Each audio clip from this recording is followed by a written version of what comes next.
So what does this all mean? One, new focus.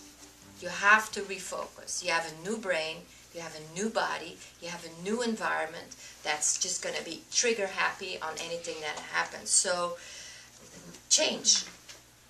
Change. Go with it. Don't go against it. Go with it. Roll with the punches. Let go of the old messages. Just be okay with the new and become who you truly are, because now you are one of the whole. You're just not you anymore. You're responsible not only for yourself but for others, but in a much more magnified way. Remember, how a bee buzzes, how a lion roars. You're going to have to find out what it is that you do. What is it that you are defined by? And this is the most critical thing. Are you that bee that buzzes? Or are you that lion that roars?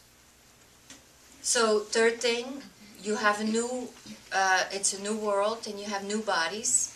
Use them. You don't have to. You can just sit there and do nothing. But you have the option now to use them. So you learn, you protect, and you are protected. If you feel you're going through a major growth spurt, go sit with people that are much stronger than you. If you go in areas where you're not strong enough, go with others. If you go in areas that you want to change, go with others. We have a peace group. We get together for major events like the inauguration and stuff worldwide. And we just seek each other. We know exactly where we need to be at which place. That is possible for you too. Might not be an inauguration, might be something small in your community. Don't ask why. Just sit on the bench and be part of it. So use it. Learn, protect, and be protected. And act when you feel like it. Don't ask. Use your innate knowledge and your healing powers. When you get sick, when you don't feel well, go inside first, then go outside. Use your grandmother's wisdom, our great-grandmother's wisdom. Use whatever you can to avoid dramatic and drastic measures. So go within, heal yourself. It is all possible and you're much stronger than you think.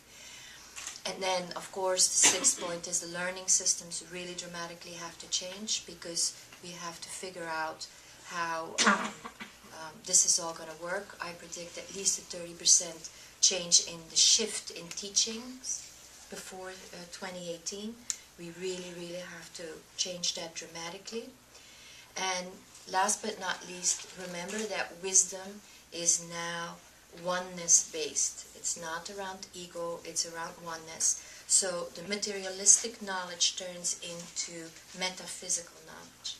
So all of a sudden you will read scriptures, whatever scriptures are, and you will start seeing the interlink. You will read it in a different way.